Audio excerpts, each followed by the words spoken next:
So we all seen Westside Gunn get kicked out of Monday Night Raw in Buffalo, and I feel like it's no victims in this situation because I'm gonna tell it how it is. WWE and Westside Gunn been fucking with each other, bro, for a minute. Like people, fans on Reddit and the blogs is saying, "Oh, they're trying their hardest not to put Westside Gunn in the shot or acknowledge Westside Gunn in the front row." Then you got West Side Gun saying, they putting niggas next to me that don't even like wrestling.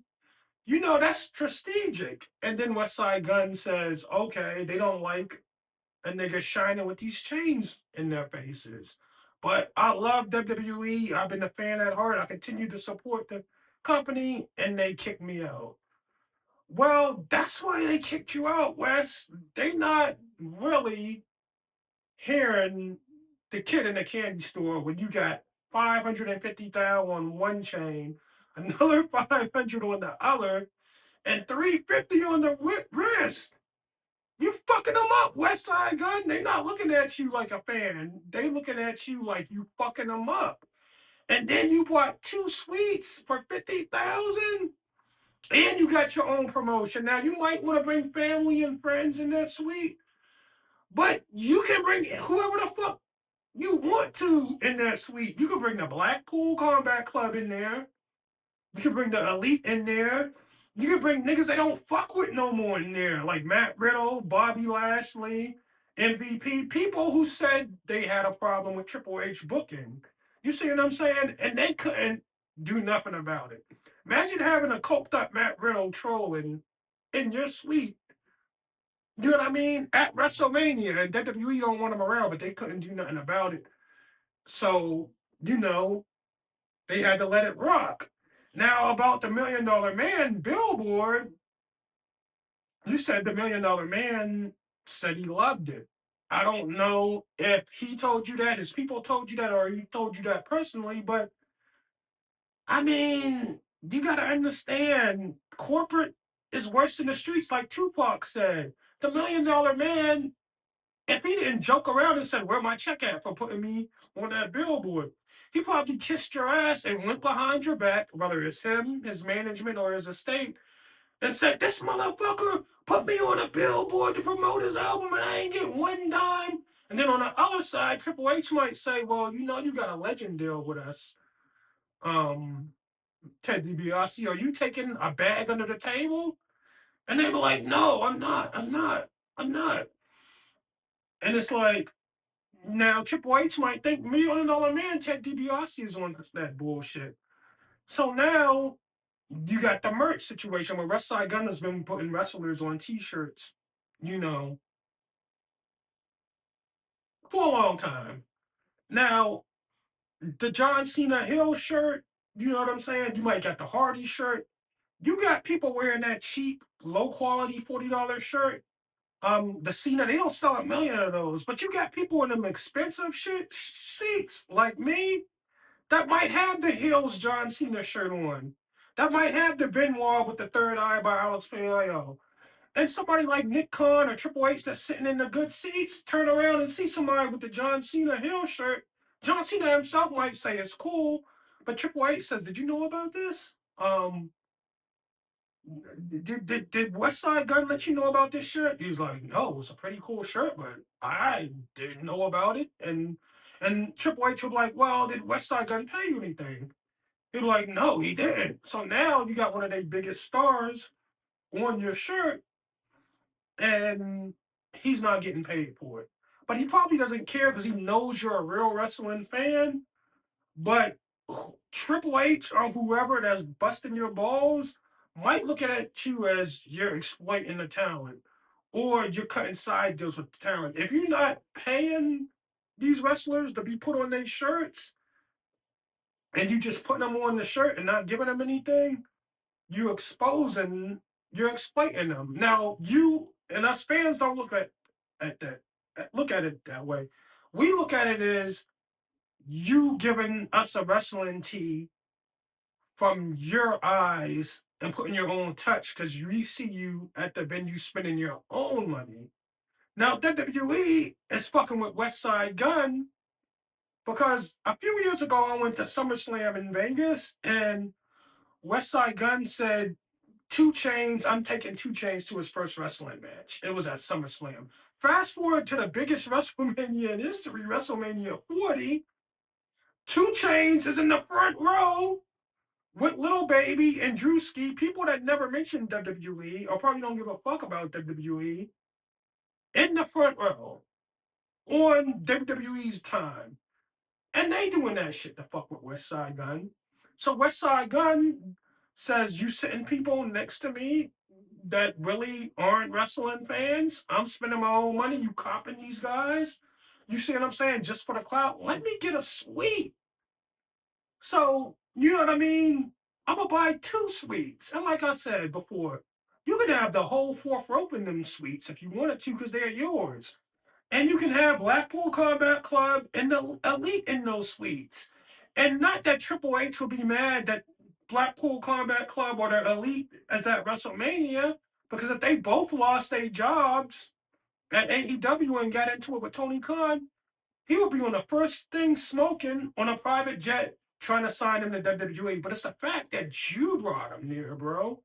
And Westside Gunn, you living better than 80% of their roster. And you know you probably got some house niggas in WWE saying, oh, that nigga got a red G-Wagon calling it Kane. He got all kinds of Rolls Royces and he putting wrestlers on a t-shirt and they not paying him.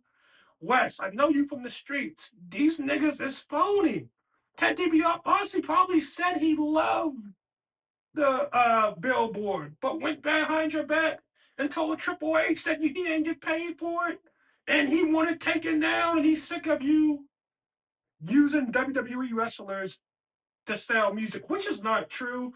Like, cause I see a lot of wrestlers' names in your music, like John Cena. I didn't get the John Cena reference or the John Cena reference in the song. That's just a dope song, bro. And another thing, WWE don't like you playing both sides, which is good because you're a wrestling fan. You're not a WWE fan.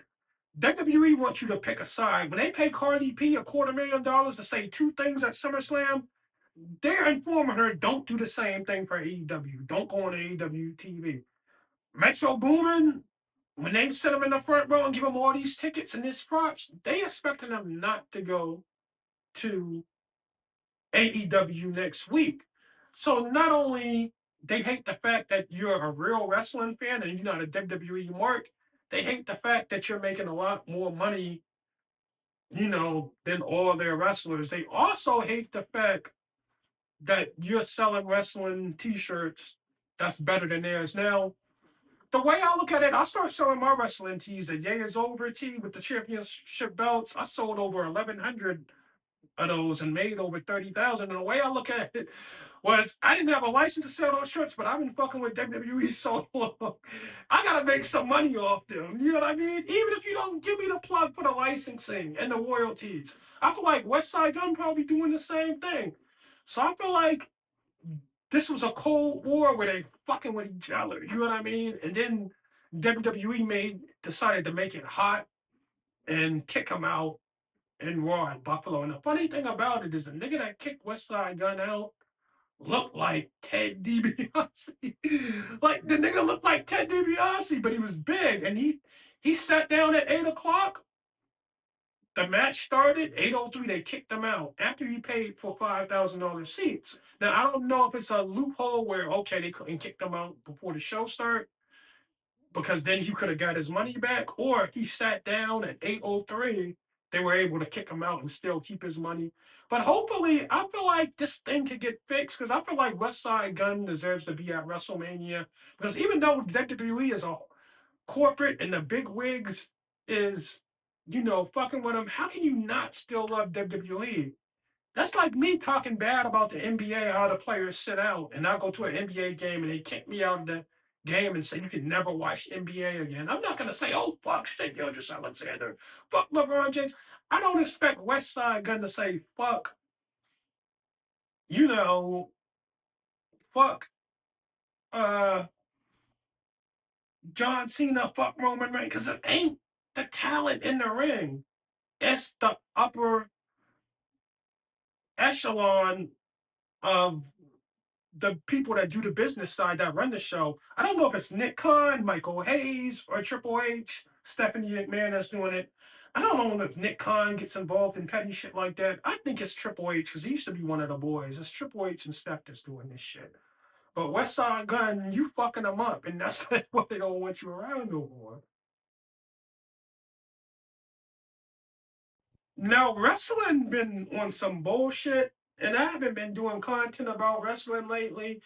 And I don't know if they doing this on purpose because the NFL and NBA starting, but the real sports has just been better than wrestling. The WWE is putting belts on people at the wrong time. Like, who gives a fuck if John Cena wins the Intercontinental title if he about to retire in December, just to say he was a Triple Crown winner or whatever you call it? Then Jay Uso loses his world title to CM Punk. That should have been a WrestleMania moment. You see what I'm saying? Why are we doing that at Saturday night's main event? And I feel like Jay beat Tiffany Stratton. That should have been one of the main stories of the WWE, not CM Punk beating Jay Uso on a network that's not even going to have PLEs anymore. And AEW is not doing any fucking better, bro. Like, I don't care how good the match is. Kenny Omega going against the Young Bucks do not look right. They so good of friends, they can't even sell that they don't fuck with each other in the ring. No matter how good and fluid the action is. They just so fucking cool and close to each other. It's no heat to the match. And stop having these damn matches where the Young Bucks get 500,000 for winning, 1 million if they win. When you know none of these motherfuckers is getting that bread, bro. Ain't nobody winning 500,000 for winning the battle royal, bro. Now, if this was the '80s and the territory days where people thought wrestling was still real, and we didn't know, that'd be good. You like, wow, the Young Bucks won a tag team match and got $1 million. Back when niggas was like 8 and 12, that would have been good, but we know it's a fucking work. The Young Bucks make more than that in their salary. They probably making $10 million a year with their regular deal. Quit saying people was getting $1 million for winning a match. That don't make sense.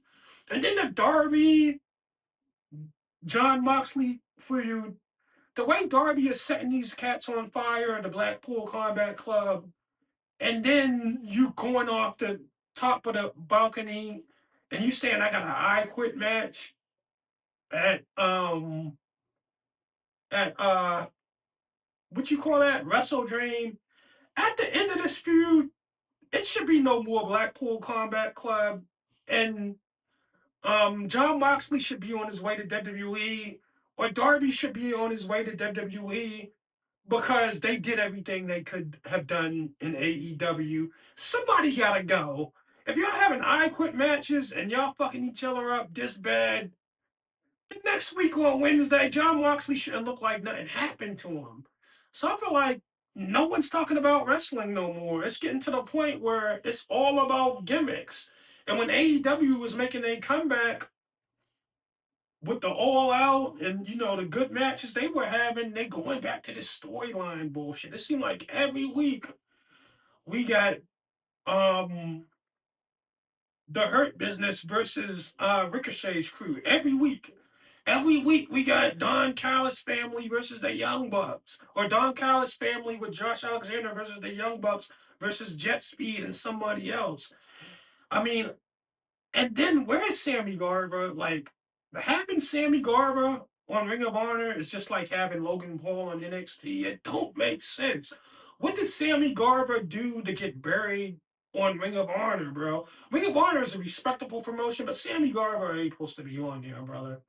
I'm sorry. Let him go to WWE, but they'll probably fumble that bag and make him go through NXT again, bro. Sammy Garber, I'd rather see him going against Dominic Mysterio, a feud with him instead of him being buried in Ring of Honor. Some people you just gotta let go if you ain't planning on putting them in the main roster.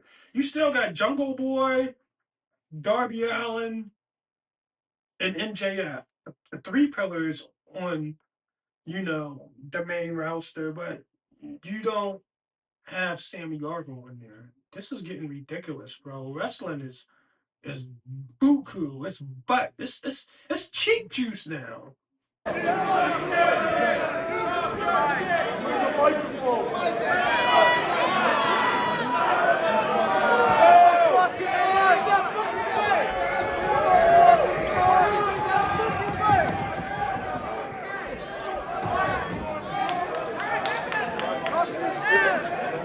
There is nobody in this business who deserves that more than me.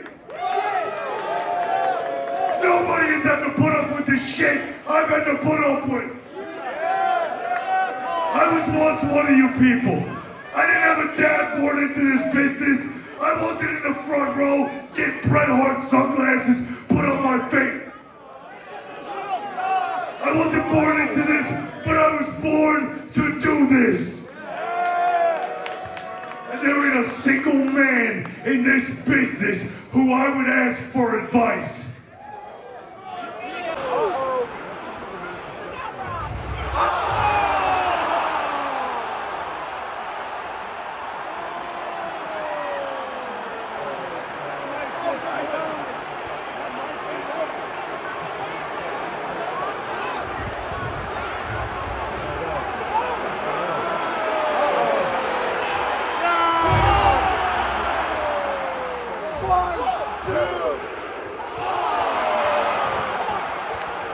So Blood and Guts is the best match in professional wrestling. If you took someone that hasn't watched wrestling, say in like 10 years, and wanted to say it's this new promotion, AEW, that gets the best wrestling on the planet, is better than WWE, just the wrestling, just the in-ring, and what we really supposed to watch wrestling for, the action, Blood and Guts is the best match out there, and you could say AEW is better than WWE. But if you put all the history, the legends, the names, the sports entertainment aspect, and bringing all the celebrities, the rappers sitting in front row, actors, and all that, maybe you like the spectacle that the WWE has to offer, but right when I said, wrestling has been cheap juice lately, Blood and Guts comes on HBO Max, TBS. It's not a pay-per-view, and you get the best matches so far in wrestling. Even the Real Hobbs and Hangman Page match was a good match. You see what I'm saying? That was just like a sprinkle-in match that we didn't expect that was going to be a good match, but it is. Adam Page put Will Hobbs in the hospital. And then the men's match was awesome. Like you don't, we have no doubt about what that brought to the table. But the women's match took the cake. A very first women's blood and guts match, and Sky Blue became the star with the blood coming down her face and everything. Then Tony Storm with the Joker paint was off the hook. The spots between Chris Statlander and Mina Shafir was A1. Like when she kicked Chris Statlander on the bed of nails, man, I was like, this is awesome. And then they had Mina, the Japanese star, subdued and held against her will while they just whooping, you know, Mina with the Sasha Banks championships belt. She has like 13 of them, and they're steady beating her into submission. And Tony Storm has no choice but to tell the ref to call it. And just looking at, uh, the heel team of led by Sky Blue, what's her name? Megan Bain, and the other females, I can't remember their name. I'm having a brain fart. But just the victory pose at the end of the match, and you seeing Mina and Tony Storm consoling each other after the match was gold. Now I want to get the full gear because we seen Mercedes Veronado I think I called her Sasha Banks. I hope I did not call her Sasha Banks. But Mercedes Varnado, the CEO, has 13 titles. But without that AEW title, she's not on top of the industry. I don't care how many awards she get, how you know high she's in the rankings. Without the AEW Women's Gold, you are a notch above Chris Statlander, a notch below Jay Cargill, and a notch below the other WWE's Women's Champion. So you got to get that main Super Bowl ring. You see what I'm saying? You get the Larry O'Brien AFC Championship, NFC Championship. You gotta get the Lombardi, and that Lombardi for the women is the AEW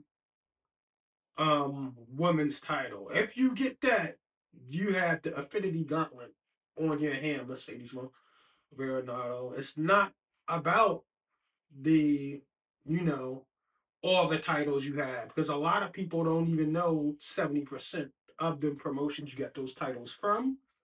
So you have to beat Chris Statlander, or Chris Statlander would have the bragging rights of saying my AEW women's title is better than your other 13 titles. I'd rather have this title than any of those because the AEW women's division is known as the best. That took over the WWE. Some people say that's the only good thing in professional wrestling right now.